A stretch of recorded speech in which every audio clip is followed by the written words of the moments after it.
बिस्मिल्लाहिर्रहमानिर्रहीम। आप सबका बहुत बहुत शुक्रिया। मैं सबसे पहले तो आपके सवाल लेने से पहले एक बात ज़रूर कहना चाहूँगी, और वो ये है कि मेरी अपील जो है उसको शुरू हुए तकरीबन 1 साल होने को आया, 10 महीने हो गए, और नैब आज तक इस केस को ड्रैग कर रहा है, कोई सबूत पेश नहीं कर सक रहा। जब हालात और नैब टोटल इनके कंट्रोल में था, इमरान खान के कंट्रोल में था, और इन्होंने ये सोचा कि मैनिपुलेशन कर सकते हैं, तब तो दरख्वास्त दी जा रही थी कि रोज़ाना की बुनियाद पे हेयरिंग हो, रोज़ाना की बुनियाद पे हेयरिंग हो और मरियम की अपील का जल्द फैसला किया जाए। लेकिन जब से कुर्सी हिली और पता लगा कि मैं तो ऑन माई वे आउट हूँ, तब से नैब के पास कोई जवाब नहीं है। और कभी नैब को कोरोना हो जाता है, कभी उनकी वो कहते हैं कि हमारी सेंस ऑफ टेस्ट नहीं है, सेंस ऑफ स्मेल नहीं है। तो बात यह है कि इनके पास सबूत नहीं है। और अगर बहुत सादा सी बात है, आपके पास सबूत होता तो 10 महीने बहुत बड़ा अरसा होता है, आप वो सबूत निकालते और जजेस के आगे उनकी टेबल पे रखते। तो कभी कोरोना हो जाता है, कभी एक वकील बदल जाता है, कभी दूसरा वकील बदल जाता है, कभी तीसरा वकील बदल जाता है। आज भी जो पिछली दफ़ा वकील अपॉइंट हुए थे वो आज नहीं आए। नैब क्लूलेस है। तो मैं मुअज़्ज़िज़ बेंच से जस्टिस अतर मनहल्ला साहब से ये रिक्वेस्ट करना चाहती हूँ कि अगर नैब के पास सबूत नहीं है और अगर नैब जानबूझ के इस केस को ड्रैग कर रही है, तो मेरे जो बतौर शहरी पाकिस्तान के जो राइट्स हैं उनको वायलेट ना होने दिया जाए। अगर मेरे खिलाफ कोई सबूत है तो मुझे सजा दें, मुझे टांगें। लेकिन अगर आपके पास मेरे खिलाफ सबूत नहीं है, NAB has failed to produce evidence, तो फिर मेरे बेसिक राइट्स को प्रिजर्व करते हुए मेरा ऑनर एट स्टेक है। जब मैं अदालत में जाती हूँ, मेरा ऑनर एट स्टेक है, तो मेरा एक राइट है। और मैं ये रिक्वेस्ट करना चाहती हूँ अदलिया से कि नैब की इस ज़्यादती का नोटिस लें, क्योंकि justice delayed is justice denied. तो ये बात मैं करना चाहती हूँ। मैं इजाज़त नहीं दूंगी किसी को भी, या चाहे वो नैब हो या वो कोई झूठा मुकदमा हो, कि इस तरह से मरियम बनाम स्टेट की आवाज़ें लगा करें, और जब एविडेंस प्रोड्यूस करने की बात आए तो वहाँ पर नैब जो है वो पतली गली से निकल जाए। ये नहीं होगा। अगर कोई गलत काम किया है, कोई जुर्म किया है, तो मुझे टांग दें। लेकिन अगर मैंने नहीं किया, अगर नैब झूठी साबित हुई है, नैब पॉलिटिकल इंजीनियरिंग कर रही है, तो फिर नैब को कटहरे में खड़ा करना चाहिए। जी मैडम, क्या कहेंगी? गवर्नमेंट तो चेंज होगी, खान साहब घर भी चले गए, लेकिन वो एक बयानिया लेके चले झूठों अपनी इम्पोर्टेड हुकूमत का ताना दे देते हैं, कभी कोई इल्ज़ाम लगा देते हैं। लेकिन असल हकीकत ये है कि जो महंगाई का जिन है वो काबू से बाहर होता जा रहा है। क्या करने? बड़ा अच्छा सवाल किया आपने। और बात यह कि मैं ये बार बार कह चुकी हूँ कि जिस इंसान के पास 4 साल में 4 सेकंड अपनी कारकर्दगी पे बात करने के लिए कुछ ना हो, जिसका दामन जो है वो कारकर्दगी से खाली हो, 25,000 अरब रुपए के कर्जों का रिकॉर्ड इमरान ने बनाया, और उसके बाद भी उनके पास एक ईंट नहीं है दिखाने के लिए जो उन्होंने पाकिस्तान में लगाई है। तो जाहिर है मरासले की ज़रूरत भी पड़ती है। और बात यह है कि जितनी बड़ी साजिश इमरान खान की शक्ल में पाकिस्तान से हुई है, पाकिस्तान के साथ हुई है, पाकिस्तान के खिलाफ हुई है, इतना तो कोई गैर मुल्की साजिश का बाप भी नहीं कर सकता था पाकिस्तान के खिलाफ जो इमरान खान कर चुका है। और आज मुझे मरहूम प्रोफेसर डॉक्टर इसरार साहब की भी वो बात याद आ रही है, शहीद हकीम सईद साहब की भी बात याद आ रही है, जिन्होंने ये बात 90s में कह दी थी कि इमरान खान को इस मुल्क के ऊपर लाने के लिए, इस मुल्क को ख़राब करने के लिए तैयार किया जा रहा है। आज वो बात मुझे समझ आई है।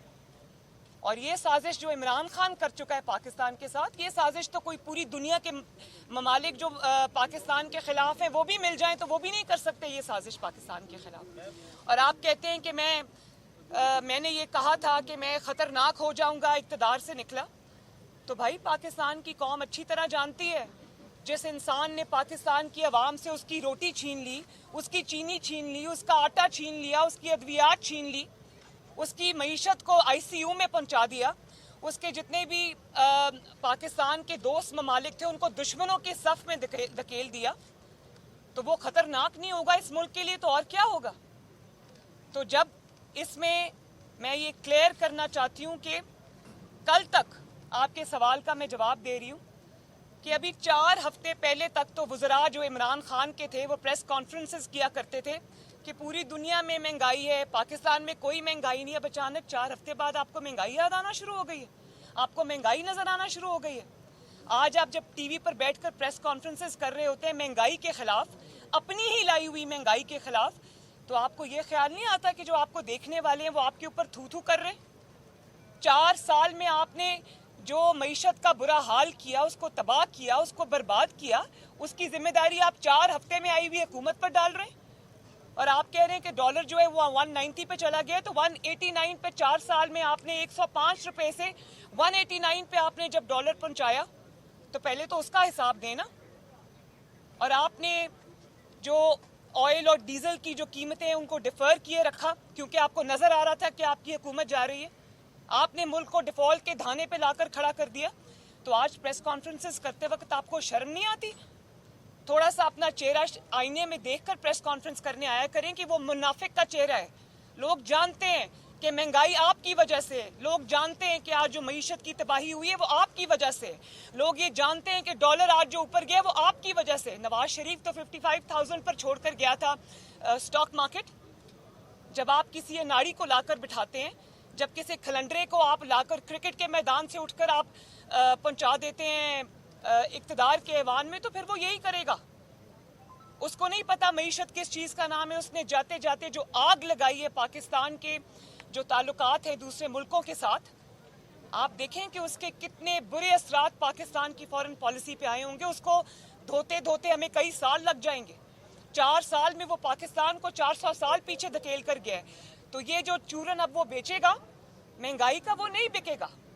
और मैंने कल भी अपनी स्पीच में ये बात कही कि अपोजिशन पार्टीज को और मेरी अपनी जमात को, मेरी अपनी हुकूमत को ये देखना चाहिए, ये सोचना चाहिए कि इमरान खान के गुनाहों का जो टोकरा है उसको अपने सर पे नहीं उठाना चाहिए। इसको जाने दें अवाम में, ये जाके जवाब दे लोगों को कि 4 साल की इसकी कारकर्दगी क्या है। क्यों इसने आटे को 30 रुपए से जो है वो 80 रुपए पे पहुंचा दिया है? क्यों इसने चीनी को 50 रुपए से 120 रुपए पे पहुंचा दिया है? क्यों इसने डॉलर को 105 से जो है वो 190 पे पहुंचा दिया है? क्यों 55,000 जो स्टॉक मार्केट थी उसको इसने जेरे जमीन ले गया? ये क्यों तरक्की की जो शरह 6% पे जा रही थी उसको ये जेरे जमीन ले गया? इसके जवाब इमरान खान को देने पड़ेंगे। जब आप इससे ये पूछो कि अद्वियात महंगी क्यों हुई, तो कहता है खत आ गया। जब आप इससे ये पूछो कि आटे की कीमतें क्यों बढ़ी, महंगाई क्यों हुई, तो कहता है मेरे खिलाफ साजिश हो गई। तुम्हारे खिलाफ साजिश नहीं हुई, बात यह है कि तुम्हारे पास बताने के लिए कौम को कुछ नहीं है। और आज जिन हालात से मुल्क दो चार है, जो हालात मुल्क को दरपेश है, उसका एक ही जिम्मेदार है, उसका नाम है इमरान खान। हुकूमत की चीनी आटा चोर जो है आज मुस्लिम लीग उनकी इत्तेहादी है, तो क्या वो साफ हो गई या वो अभी भी चोर ही है? चोर इमरान खान है। चोर इमरान खान के इर्द गिर्द जितने वज़रा हैं वो हैं जिन्होंने, अभी आप एक्स मिनिस्टर को ले लें जो एक्स इंफॉर्मेशन के मिनिस्टर थे, उन्होंने अपने पर्सनल रिश्तेदारों को कौमी ख़जाने से लाखों रुपए तनख्वाह पर अपॉइंट किया था। आप कोई भी पाकिस्तान का शोबा उठा के देख लें, आपको वो शोबा फराह खानों से भरा हुआ मिलेगा। हमें तो ये कहा जाता था ना कि 1 करोड़ नौकरियां दूंगा, वो तो बाद में पता चला कि वो सारी नौकरियां करोड़ों रुपए लेके फराह खान ने दे दी। पंजाब के अवाम को तो ये पता ही नहीं चला कि 4 साल उनका सूबा जो है वो गुजार नहीं फराह खान चलाती थी, जिसके डायरेक्ट लिंक्स जो है वो बनी गाला में जो मलका आलिया उनसे मिलते थे। तो ये अगर कोई बिजली चोर है, दवाई चोर है, आटा चोर है, चीनी चोर है, तो वो इमरान खान है। वो इत्तेहादी नहीं है, वो इमरान खान खुद है। उसको वजीर आजम था, वो उसको जवाब देना पड़ेगा इन चीजों का।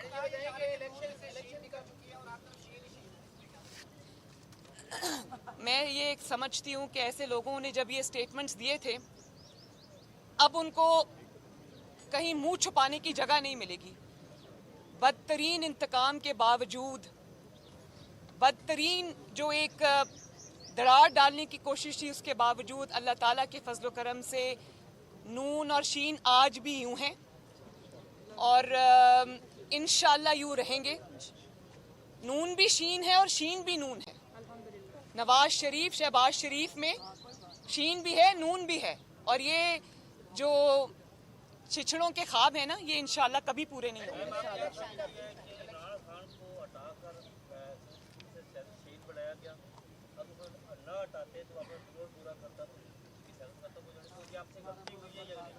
बिल्कुल गलती नहीं हुई। जिस तरह से जाली वोटों से आया था, बल्कि हमने तो इज्जत से घर भेजा है उसको, हमने तो उसको आईनी तरीके से घर भेजा है। लेकिन क्या पाकिस्तान अगर खाई में जा रहा था तो पाकिस्तान को बचाना अवामी नुमाइंदों का फ़र्ज़ नहीं है? और दूसरी बात ये कि आप कह रहे हैं कि उसको हीरो बना दिया, या क्या बना दिया, शहीद बना दिया। तो भाई अगर वो शहीद होते हैं, अगर वो जो कि वो हो चुके हैं, अब वो उल्टे भी लटक जाएं तो उनका सियासी मुस्तकबिल इंशाअल्लाह ताला ख़त्म है। पाकिस्तान की जान इस नहूसत से छूट गई है। लेकिन मैं आपको ये बात बता दूं कि अगर कोई ये कोशिश भी करेगा ना कि वो शहीद बने, तो 4 साल की कारकर्दगी उसका मुंह चढ़ा रही है। मैडम, नवंबर से पहले इलेक्शन हो सकता है पाकिस्तान में? देखें, ये तो बिल्कुल स्पेकुलेशन की बात है। जाहिर है इलेक्शन तो होना है इस मुल्क में, और इलेक्शन ही हल है, क्योंकि शॉर्ट पीरियड ऑफ टाइम के लिए आई हुई हुकूमत, जो कि एक मखलूत हुकूमत है, वो बड़े फैसले नहीं कर सकती। तो मैं ये समझती हूँ कि 2013 में भी जब नवाज शरीफ को पाकिस्तान मिला था, वो भी 22 घंटे लोड शेडिंग वाला पाकिस्तान था, वो दहशतगर्दी ज़दा पाकिस्तान था, वो उसमें भी मईशत और महंगाई का बुरा हाल था। लेकिन 2-3 साल में अल्हम्दुलिल्लाह नवाज शरीफ ने उस पाकिस्तान को ठीक करके दिखाया, लोड शेडिंग को ठीक करके दिखाया। लेकिन उसको टाइम लगता है। इंटरम सेटअप में या छोटे सेटअप में या जो कम मुद्दत के लिए आया हुआ होता है, वो ये फैसले नहीं कर सकता। तो इसलिए मैं पाकिस्तान की आवाम से ये कहना चाहती हूँ कि फितनों में उलझने की बजाय नवाज शरीफ को जब भी इलेक्शन हो 2/3 मेजॉरिटी दें, ताकि वो पूरी कुव्वत से, पूरी ताकत से पाकिस्तान के लोगों की तकदीर बदले इंशाल्लाह। जी,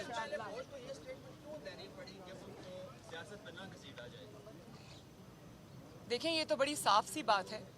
अगर उन्होंने ये फैसला किया है कि वो सियासत से दूर रहेंगे, अगर पाकिस्तान की अफवाज ने ये फैसला किया है कि वो अपने आप को किसी कंट्रोवर्सी में नहीं डालेंगे, अगर पाकिस्तान की अफवाज ने ये फैसला किया है कि वो अपने आप को अपने आईनी रोल तक महदूद रखेंगे, अपना इदारा कार तक महदूद रखेंगे, तो ये तो बड़ी अच्छी बात है। इसकी तो तारीफ़ की जानी चाहिए। इसी के लिए पूरे पॉलिटिशियंस और सारी सियासी जमातों की तगोदो है, उनकी स्ट्रगल है।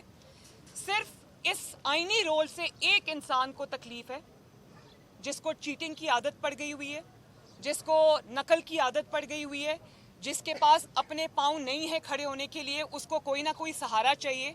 और अगर सहारा नहीं होता तो वो 10 सीटें नहीं जीत सकता पाकिस्तान के पॉलिटिकल लैंडस्केप में। तो उसको ये बात सूट करती है कि वो इदारों को भी कंट्रोवर्शियल बनाए, इदारों को भी सियासत में घसीटे। वो एक ही इंसान है, उसका नाम है इमरान खान, और जब तक इदारे उसके साथ थे, उसको पाकिस्तान के लिए सपोर्ट कर रहे थे, सोच रहे थे कि शायद वो कहते हैं ना कि लकीरें डालने से वो ज़ेब्रा नहीं हो जाता, तो उन्होंने कोशिश की कि साथ आ जाएं, चल पड़ें। तब तक तो वो सब जो है वो सिराजुद्दौला थे, सब अच्छे थे। और जैसे ही इमरान खान की कुर्सी खिसकी, इसको अपना पॉलिटिकल जो कैपिटल है, अपना अगला इलेक्शन अपने हाथ से हमेशा के लिए जाता हुआ नज़र आ गया, तो आज कोई मीर जाफ़र बन गया, मीर सादिक बन गया। तो क्या पाकिस्तान के अवाम कोई बेवकूफ़ लोग हैं भाई? उनको सब समझ आ रही है। मरियम, ये बताएं कि वज़ीर दफ़ा ख्वाजा आसिफ ने एक इंटरव्यू में कहा है कि जनरल फैज़ उमीद का नाम भी आर्मी चीफ के लिए ज़ेरे गौर आ सकता है, तो आप क्या कहेंगे? मैं इसके बारे में अब क्या कह सकती हूँ, लेकिन जाहिर है पाकिस्तान की अफवाज का सरबराह हमारे लिए बड़ा मोहतरम अदारा है। पूरी कौम जो है पाकिस्तान के इस्तेहकाम के लिए, हिफाजत के लिए अफवाज पाकिस्तान को देखती है। तो पाकिस्तान की अफवाज का सरबराह एक ऐसे इंसान को होना चाहिए जो हर किस्म के तनकीद से, शक व शुबा से, एक रेपुटेशन जो है उसकी वो फ्लॉलेस होनी चाहिए, ये पाकिस्तान के अवाम के लिए भी अच्छा है, 22 करोड़ के मुल्क के लिए भी अच्छा है, और ये अफवाज पाकिस्तान के लिए भी अच्छा है कि कोई अहल शख्स, कोई ऐसा शख्स जिसके ऊपर कोई दाग ना हो, वो अफवाज पाकिस्तान का सरबराह बने, ताकि अफवाज पाकिस्तान को लोग सलूट करें। जी ठीक है जी, शुक्रिया, थैंक यू।